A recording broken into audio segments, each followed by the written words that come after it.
Sure, why don't you just pull up a seat there? Okay. What's up? I was wondering if you could help me get a room change. What seems to be the problem? I really just don't get along with my roommate at all. Can you tell me what's going on? I mean... Well, do I have to give you all the details, or can you just give me a room change? Well, it's helpful for me to know what the specific problems are so that, you know, just so I know what's going on and maybe we can work on it a little bit. Can I just say that we have some differences? Can you tell me any more? I need a little more information. Well, let's just say that she's a lesbian and I'm having a really hard time sharing a room with her. Okay. I'm still not sure if I understand the problem, but we don't normally give out room changes in this circumstance. Well, the problem is that she's a lesbian and it's really difficult to live with her, and I've talked with my parents about it. My father says that I should definitely get a room change, and I've told her that I'm going to move out just because the whole thing grosses me out. She has these friends over, and it's so weird. I get out of the shower, I feel like she's staring at me. I have to get changed in the closet, and all my friends on the hall agree with me that it's a problem, and they've like offered their rooms to me because they know that it really bothers me. And my boyfriend, he told me this was going to happen. If you go to a women's college, you're going to see lesbians all over the place, but I just never thought it was going to happen to me. I thought I could get through 4 years of college and not have to deal with it. And it's bothering me, and I want to get a room change now.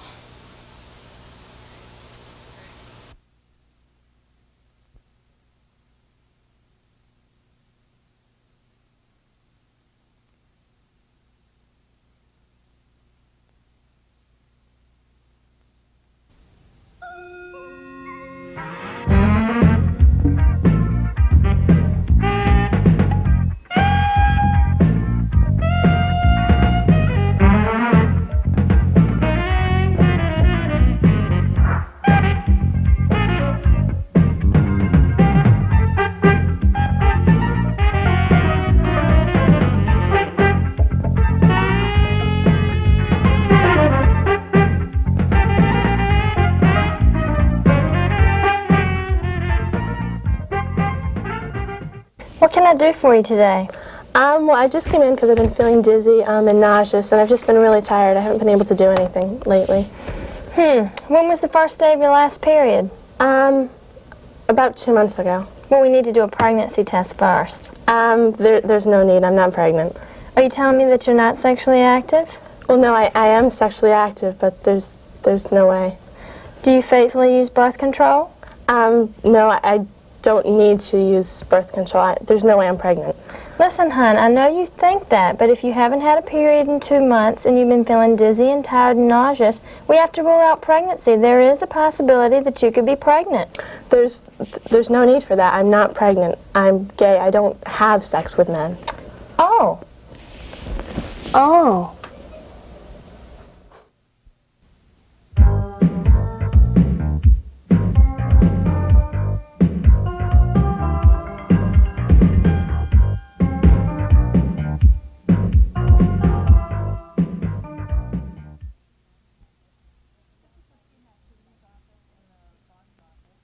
This is the Student Activities Office and the box office. And at the box office, you can buy discount transportation and movie tickets, as well as on-campus event tickets for a lot of different social activities.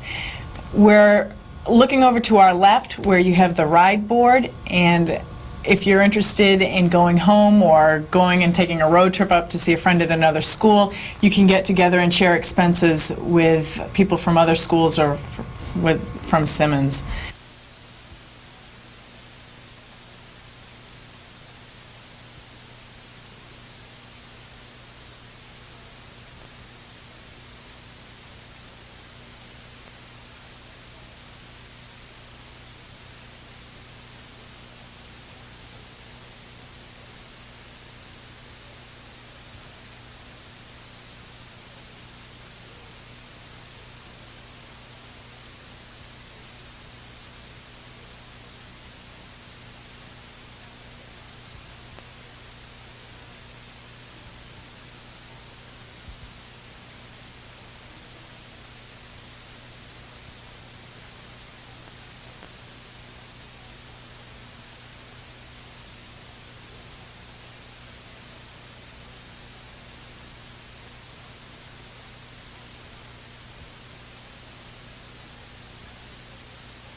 time's your class start this morning? About 11 o'clock.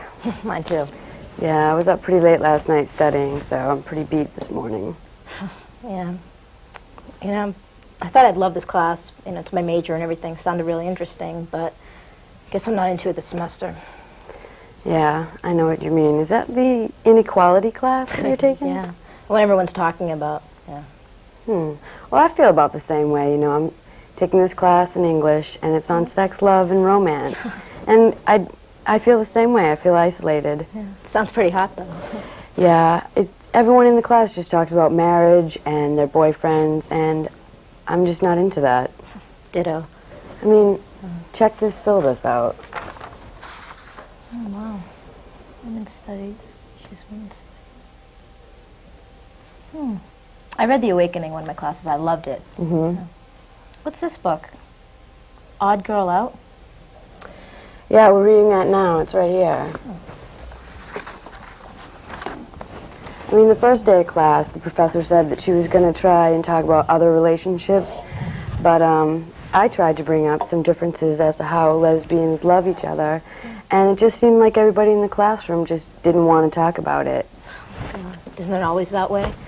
Pretty much. I mean, I can't even talk to the professor about it anymore. She just nods at me. Really? Really. Oh, God. Sounds like my inequality class. And imagine an inequality class without discussing homophobia. My professor, I mean, he said if we just discuss, you know, typical minority relationships, and if we understand that, you know, we can apply it to everything else. You can't just apply that. No way. So when I'm just tired of always bringing up the homophobia issue. You know, I'm the only one, so I'm just going to sit back and try to do my work and make it through the semester. I know. Sometimes you just have to take those courses that you don't care about. Really? So you just have to deal with it. Yeah. I agree. Hi, guys. Hey. Kim, you ready for our sex class? Yeah, I guess so. Cool. I love that class. I think it's so great. We get to talk about women's ways of looking at love. I love it. Yeah, all women? Yeah. I mean, I think it's great that we don't have to, like, always look at the male point of view. Don't you? Yeah, well, yeah. Wow. What time is it getting to be? Oh, Jesus. I'll have to let me gotta I go. guess we gotta go.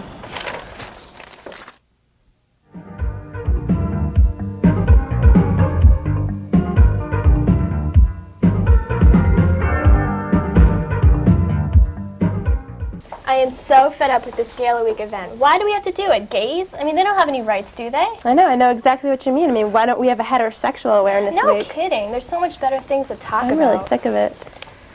Class, you'll remember at the end of our last discussion we were talking about the first two stanzas of Tintern Abbey. We began looking at the first one where Wordsworth goes back to the banks of the Wye and remembers how he'd been in this landscape 5 years before.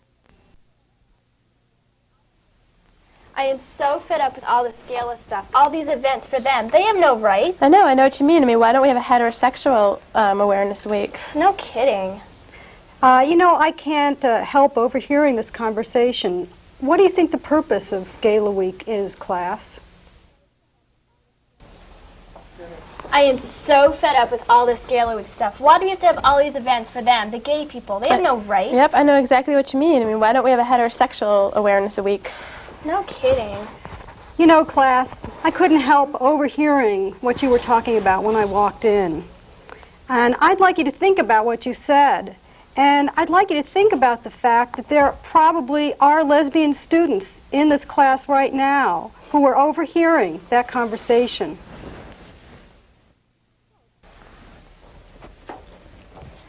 Hello, class. Let me start today by giving you the next writing assignment. What I'd like you to do is I'd like you to attend one of the events at Gala Week next week. And I'd like you to write an essay about it. Now, what I want you to do is to attend one of the events. Let's say the panel on religion and homosexuality. I believe there are going to be 3 different speakers from 3 different faiths, and each one is going to have a position about how their religion views homosexuality, and they will be sharing it with the audience. There will be reactions to it. There will be gay and lesbian students there. And I'd like you to do 2 things: to take really careful notes and then to write up really carefully what everybody has to say. And then I'd like to hear what you think about these issues. And I'd like you to present your ideas in a careful, reasoned way and to really respond to the speakers. Well, Is I that don't clear? understand what this GALA stuff has to do with our English class. What is this Gala Week anyways? What is all this stuff for? I don't understand why we have to go to this. I mean, everybody thinks we're all lesbians anyway, just because we go to all women's I know. college.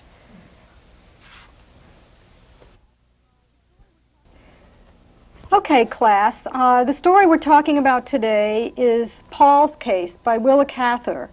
If you don't already have your books out, could you please take them out because we're going to be doing some close textual reading. Could somebody start us off by just summarizing the story? Anne, thank you. Sure. Well, I started as, well, the main character, Paul, coming from a very small farm town, and he just didn't feel right. He felt too intellectual and sophisticated, and so he decided to move on to New York City, and when he got there, he just fell apart. I don't understand the ending. Why does he kill himself? His life didn't seem all that bad. Well, you might think about the title of the story. Why did Cather call the story Paul's Case? Well, that makes it sound like a medical treatment.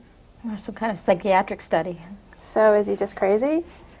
He seems like such a cool character to me. What do you think is wrong with Paul? What would make him take such a drastic step of killing himself? Well, maybe it's because he realizes he isn't the person he thought he was. I had another thought, but it might not make any sense. Try it. Go ahead. Well, there were certain things about Paul that made me think that he was gay. I don't know, maybe I'm just stereotyping, but he liked to dress up and he loved classical music and he had that interaction with the sailor in the restaurant. It didn't mean anything. I just think you're reading too much into it. Would Cather have made Paul gay without making it clear? Why would she do that? Well, was it true that Cather was a lesbian? What difference does that make, though? We're talking about literature. Well, what would it change for you in your readings of the story if somebody told you that Cather was a lesbian? Would that make a difference? Oh, was she? Nothing. I mean, I don't see what difference it would make.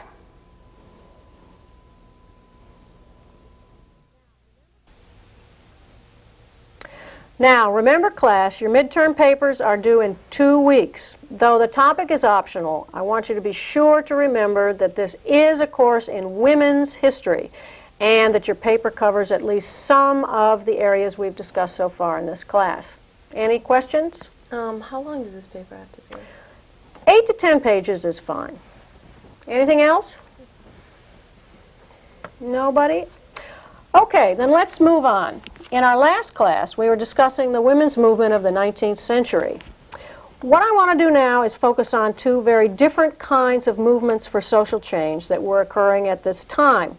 We've already discussed at some length the social work movement, and I've used Jane Addams' philosophy and strategies to highlight the goals of that movement.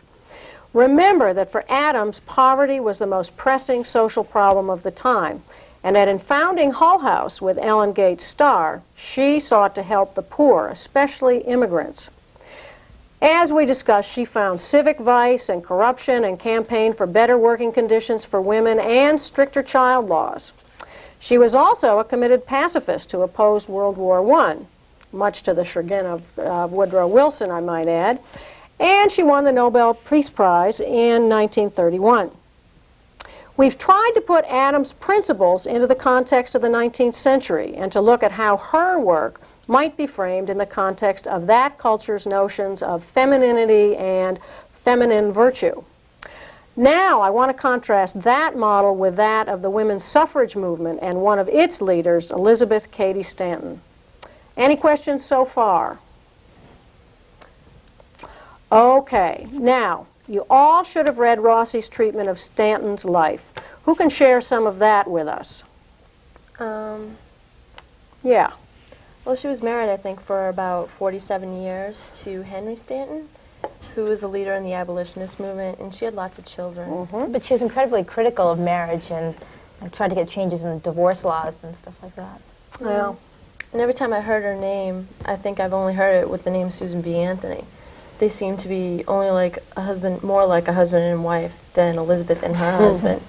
He didn't even want women to be able to attend abolitionist conventions. Yeah. Well, women and men live such different lives in such different spheres There's really no surprise that women would have more in common and feel closer to other women. What about Jane Addams? I mean, was she ever married? We never really talk about her personal life. No, she never married. Oh, I think I heard someplace that she was a lesbian. Well, it doesn't make sense to apply that label to women in this time period. We shouldn't assume that women's close relationships are lesbian. Now, I'd like to move on from these lifestyle issues to discuss the historical context of these two political movements.